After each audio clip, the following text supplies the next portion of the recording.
भाई ये जो चुनाव है वो बांकीपुर के किसी विधायक का चुनाव नहीं है, सरकार बनाने और हटाने का चुनाव नहीं है। बिहार में एक नई राजनीतिक व्यवस्था बनाने का चुनाव है, बिहार में एक नई राजनीति की शुरुआत करने का चुनाव है। उस नज़रिए से महत्वपूर्ण भी है, चुनौतीपूर्ण भी है, लेकिन मेरा विश्वास है कि बिहार की सबसे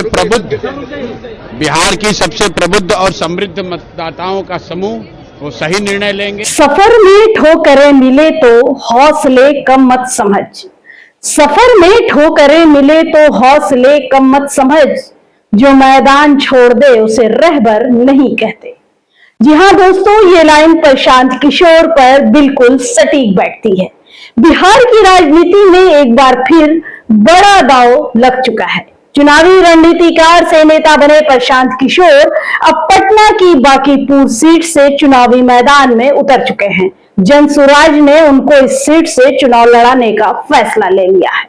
लेकिन सवाल यह है कि क्या प्रशांत किशोर के राजनीतिक करियर का यह टर्निंग पॉइंट होगा या फिर यहीं से उनके राजनीतिक सफर पर फुल स्टॉप लग जाएगा। नमस्कार, आपने देखना शुरू कर दिया है भारत प्लस 24 और मैं हूं आपके साथ नसरीन फातिमा। और अगर अभी तक आपने हमारे चैनल को सब्सक्राइब नहीं किया है तो अभी कर लीजिए और बेल आइकन को दबाना मत भूलिएगा, क्योंकि आपका ये छोटा सा सहयोग हमारे लिए बड़ा काम कर जाता है। चलिए बिना पक्षपात के पूरी तस्वीर को समझ लेते हैं। सबसे पहले याद कीजिए 2025 का विधानसभा चुनाव। प्रशांत किशोर ने पूरे बिहार में बदलाव का नारा दिया, हजारों किलोमीटर पदयात्रा की, लेकिन उनकी पार्टी जनसुराज एक भी सीट नहीं जीत सकी।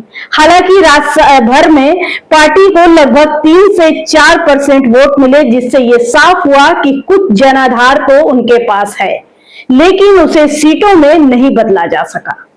अब दूसरी बड़ी बात यह है कि उस समय लगातार ये मांग उठ रही थी कि प्रशांत किशोर खुद वैशाली की राघवपुर सीट से चुनाव लड़े, लेकिन उन्होंने खुद को उस सीट से चुनाव नहीं लड़ा। इस फैसले की काफी आलोचना हुई और विरोधियों ने कहा कि जो खुद मैदान में उतरने से डर गया वो दूसरों को कैसे जिताएगा। लेकिन अब तस्वीर बदल चुकी है।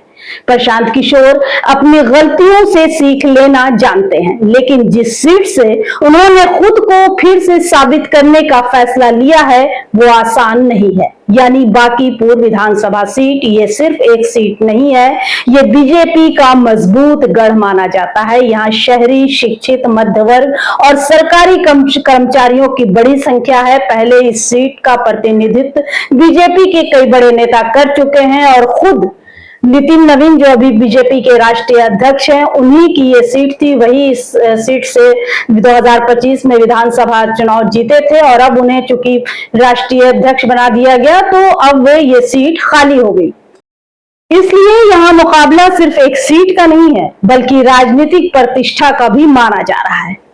अगर प्रशांत किशोर यहाँ जीत जाते हैं तो संदेश जाएगा कि रणनीतिकार अब नेता भी बन गया है, लेकिन अगर हार गए तो विरोधी कहेंगे कि जो पूरे बिहार को बदलने निकला था वो अपनी सीट भी नहीं बचा सका। अब बात करते हैं उनकी ताकत की। तो पहली ताकत जो है उनकी वो है इमेज। आज भी देश के सबसे सफल चुनावी रणनीतिकारों में उनका नाम लिया जाता है। दूसरी ताकत है उनके मुद्दों पर फोकस। वो जाति से ज्यादा शिक्षा, रोजगार, पलायन और भ्रष्टाचार की बात करते हैं और यही वजह है कि उनको जनता में ज्यादा पॉपुलैरिटी भी मिली है। तीसरी ताकत है उनका मीडिया नैरेटिव। वे जानते हैं कि चुनाव सिर्फ बूथ पर नहीं, दिमाग में भी लड़ा जाता है, लेकिन चुनौतियां भी कम नहीं है। बांकीपुर में बीजेपी का मजबूत संगठन है। बूथ मैनेजमेंट, पारंपरिक वोट बैंक और वर्षों का संगठनात्मक नेटवर्क किसी भी नए उम्मीदवार के लिए बड़ी चुनौती बन सकता है। यानी एक तरफ प्रशांत किशोर का चेहरा है तो दूसरी तरफ बीजेपी का मजबूत संगठन। यही इस चुनाव को बेहद दिलचस्प बना जाता है। अब सबसे बड़ा सवाल यह है कि क्या हारने पर प्रशांत किशोर का राजनीतिक करियर खत्म हो जाएगा? तो जवाब है नहीं, जरूरी नहीं है। अगर वे सम्मानजनक प्रदर्शन भी करते हैं, वोट प्रतिशत बढ़ाते हैं या मुकाबले को बेहद करीबी बना देते हैं, तो भी उनकी राजनीति जारी रहेगी।